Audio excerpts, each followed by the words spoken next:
Hello everyone. आज हम लोग कक्षा 10 गणित के प्रश्नावली 1.2 के प्रश्न संख्या 3 को हल करना सीखेंगे। सबसे पहले हम प्रश्न को पढ़ लेते हैं। देखिए, प्रश्न में कह रहा है अभाज्य गुणनखंड विधि द्वारा निम्नलिखित पूर्णांकों के एचसीएफ और एलसीएम ज्ञात कीजिए। चलिए, सबसे पहला प्रश्न करते हैं, जिसमें है 12, 15 और 21।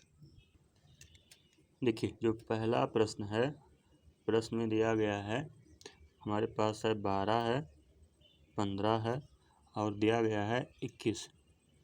हमको क्या करना है, हमको इन तीनों संख्याओं का अभाज्य गुणनखंड विधि द्वारा एचसीएफ और एलसीएम निकालना है। अब देखिए, सबसे पहले हम लिख लेते हैं, हमारे पास संख्या है 12 है, 15 है और 21 है। इसका सबसे पहले हम करेंगे अभाज्य गुणनखंड कि 12 का अभाज्य गुणनखंड क्या हो जाएगा, ये हो जाएगा 2 गुणे 2 4 और 4 यहाँ हो जाएगा 12।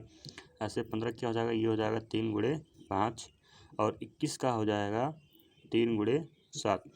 अब देखिए, यहाँ से हमको जो एचसीएफ मिल गया है, तो एचसीएफ कितना मिल गया, एचसीएफ मतलब हो गया जो सब में है, जैसे कि यहाँ भी 3 है, यहाँ भी 3 है और यहाँ भी 3 है, तो हमारा एचसीएफ हो गया 3। उसके बाद फिर देखिए एलसीएम क्या हो जाएगा, जो सब में उसको एक बार लिखेंगे, जब 3 सब में था। उसके बाद क्या बचा हुआ, तो हमारे पास अभी 2 बचे हुए हैं, 2। फिर गुणे में देखिए और क्या हो जाएगा, गुणे में अभी बचा हुआ है 5 और 1 7। अब देखिए, जब सबका गुणा करेंगे तो हो जाएगा 2 3 6, 6 दूनी 12, 12 पंचे 60 और 60 सत्ते हो जाएगा 420। यानी एलसीएम हमारा 420 आ गया है और एचसीएफ हमारा आ गया था 3। उसके बाद फिर देखिए, जो दूसरा प्रश्न इसमें करना है, दूसरा प्रश्न दिया गया है हमारे पास 17 है, 23 है और 29 है। अब देखिए, यहाँ पे क्या है, यहाँ पे सभी संख्याएं अभाज्य संख्याएं हैं, तो सभी अभाज्य संख्याओं का जो एचसीएफ होगा वो एक ही होगा। मतलब 17 को हम लिख सकते हैं 1 गुणे में 17, ऐसे 23 को हम लिख सकते हैं 1 गुणे में 23 और 29 को लिख सकते हैं 1 गुणे 29, क्योंकि ये सभी संख्याएं क्या है, अभाज्य संख्या, इसको हम तोड़ नहीं सकते हैं। फिर देखिए, यहाँ से एचसीएफ क्या हो जाएगा, एचसीएफ यहाँ से 1 हो जाएगा, जबकि एलसीएम क्या हो जाएगा, तो ये हो जाएगा 17 गुणे 23 और गुणे में 29। फिर जब सबका गुणा किया जाएगा तो गुणा करने पे ये हमारा आ जाएगा 11,339, ये हमारा हो जाएगा एलसीएम। उसके बाद फिर आगे देख लेते हैं। तो इसमें जो तीसरा प्रश्न दिया गया है, तीसरा प्रश्न कह रहा है, वो हमारे पास दिया है 8 है, 9 है और 25 है।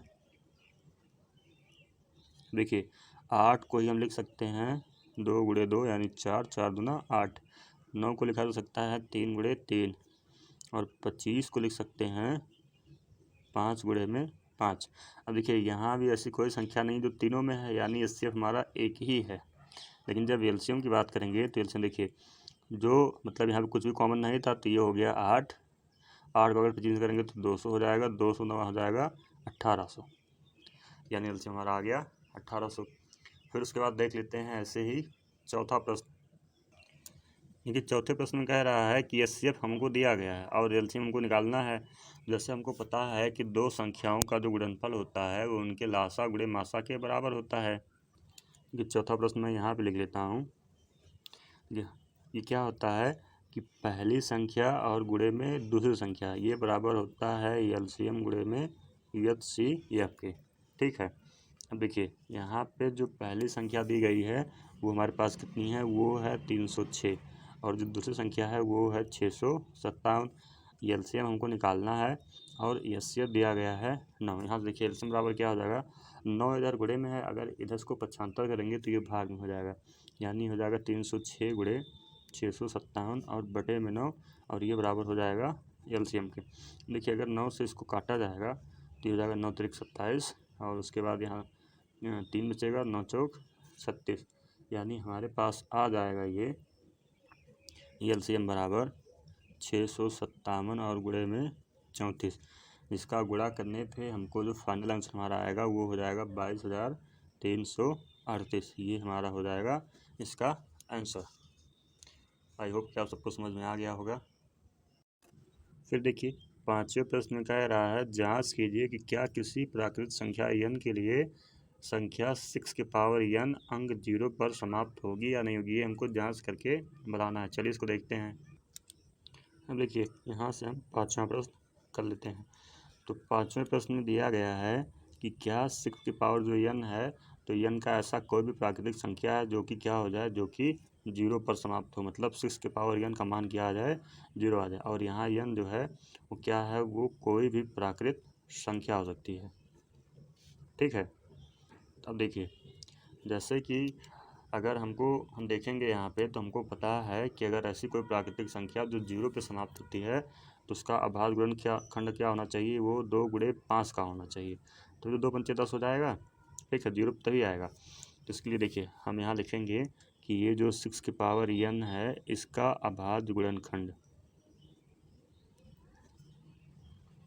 देखिए इसका जो अभाज्य गुणनखंड है वो कितना है, वो हमारे पास हो जाएगा ये 2 गुणे 3, क्योंकि 6 है तो 6 में क्या हो जाएगा अभाज्य गुणनखंड, 2 गुणे 3, और यहाँ पावर n है। नीचे हम लिखेंगे कि जबकि कोई प्राकृत संख्या, देखिए हमने लिख लिया है कि जबकि कोई प्राकृतिक संख्या जो 0 पर समाप्त होता है, उसके लिए क्या होना चाहिए, उसका जो अभाज्य गुणनखंड है वो 2 × 5 होना चाहिए। इसीलिए 6 की पावर n जो है वो 0 पर समाप्त नहीं हो सकता, क्योंकि जो 6 की पावर n का अभाज्य गुणनखंड है वो क्या है, वो 2 गुणे 3 है। फिर ऐसे बाद हम इसके बाद छठा प्रश्न देख लेते हैं। देखिए छठे प्रश्न में कह रहा है कि व्याख्या कीजिए 7 गुणे 11 गुणे 13 प्लस में 13, और जो दिया गया है 7 गुणे 6 गुणे 5 गुणे 4 गुणे 3 गुणे 2 गुणे 1 प्लस 5 भाज्य संख्याएं हैं, तो ये क्यों है, ये हमको इसकी व्याख्या करनी है। अब इसको देखिए कैसे करेंगे। देखिए यहाँ से हम छठा प्रश्न कर लेते हैं। जैसे हमको सबसे पहले भाज्य और अभाज्य संख्याएं पता होनी चाहिए। तो भाज्य संख्या का मतलब क्या है कि ऐसी संख्या जिसके मतलब उस संख्या को छोड़ के और भी कोई गुणनखंड हो। जैसे अभाज्य संख्या क्या होता है, जिसका गुणनखंड या तो 1 होता है या तो स्वयं संख्या होती है। जैसे अभी हम लोग आगे किए हैं, जैसे 2 था, 5 था, 7 था। तो ऐसे ही जो भाज्य संख्याएं होती हैं उसके 2 से ज़्यादा गुणनखंड होने चाहिए। तो देखिए जो संख्या यहाँ पे दी गई है, वो पहली संख्या दी गई है 7 गुणे में 11 है, और फिर गुणे में 13 है, और प्लस में 13 है, ये संख्या दी गई है। अब देखिए अगर यहाँ से हम क्या कर लें, देखिए 13 यहाँ भी है और प्लस में 13, अगर हम 13 यहाँ से कॉमन कर लें तो यहाँ बचेगा सिर्फ 7 गुणे 11 गुणे में 1, और उसके बाद प्लस में क्या हो जाएगा, प्लस में 13 यहाँ से निकल गया तो यहाँ सिर्फ 1 बचेगा। तो ये हो जाएगा 13 और गुणे 11 सतह, ये हमारा हो जाएगा 77, और प्लस 1 यानी ये हो जाएगा 13 प्लस 77 और 1 78। अब देखिए इसमें क्या है, इसमें 13 तो हमारा अभाज्य संख्या है, लेकिन 78 क्या है, ये भाज्य संख्या है, और सॉरी यहाँ पे गुणे का चिन्ह रहेगा। अब हम किसी अभाज्य संख्या में किसी भाज्य संख्या गुणा करेंगे तो संख्या हमको क्या मिलेगी, भाज्य मिलेगी। मतलब 78 के हमको पता है कि 2 से ज़्यादा गुणनखंड हैं, मतलब ये पूरी संख्या क्या है, एक भाज्य संख्या है। ऐसे इसमें जो दूसरी संख्या दी गई थी वो दिया गया है 7 गुणे 6 गुणे में 5 है, फिर 4 है, गुणे 3 गुणे 2 गुणे 1, और यहाँ प्लस में 5 किया गया है। देखिए यहाँ भी 5 दिख रहा है और यहाँ भी लास्ट में 5 है, तो हम फिर से 5 को कर सकते हैं कॉमन। तो ये देखिए हो जाएगा 7 गुणे में 6 गुणे 4 गुणे 3 गुणे 2। अब देखिए यहाँ से 5 निकल गया है, गुणे 1 भी कर लेते हैं, और यहाँ प्लस में क्या हो जाएगा, सिर्फ प्लस में 1 बचेगा। अब सबका गुणा करेंगे तो यहाँ देखने से लग रहा है कि यहाँ कई सारे मतलब संख्याएं जो कि भाज्य संख्याएं, जैसे 2 हो गया, ठीक है, 6 हो गया, ये सभी भाज्य संख्या, मतलब ये भी संख्या क्या होगी, ये संख्या भी हमारी भाज्य संख्या हो जाएगी। तो आई होप कि यहाँ तक आप सबको समझ में आ गया होगा। अब देखिए सातवां प्रश्न कर लेते हैं, जो कि इस चैप्टर का लास्ट है। इसमें कह रहा है कि किसी खेल के मैदान के चारों ओर एक वृत्ताकार पथ है। इस मैदान का एक चक्कर लगाने में सोनिया को 18 मिनट लगते हैं, जबकि इसी मैदान का एक चक्कर लगाने में रवि को 12 मिनट लगते हैं। फिर कह रहा मान लीजिए दोनों एक ही स्थान और एक ही समय पर चलना प्रारंभ करके एक ही दिशा में चलते हैं, कितने समय के बाद वह पुनः प्रारंभिक स्थान पर मिलेंगे।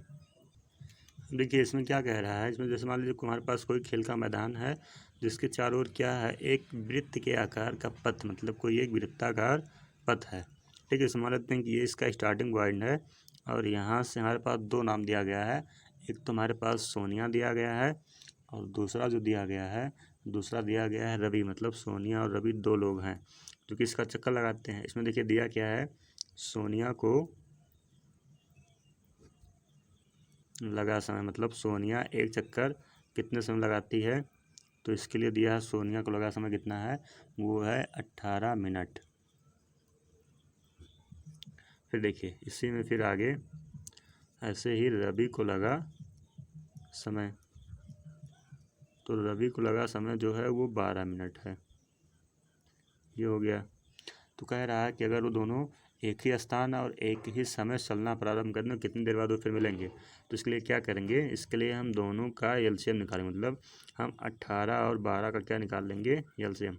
देखिए 18 का एलसीएम क्या हो जाएगा, ये हो जाएगा 2 3 6 और 6 त्रिक में 18।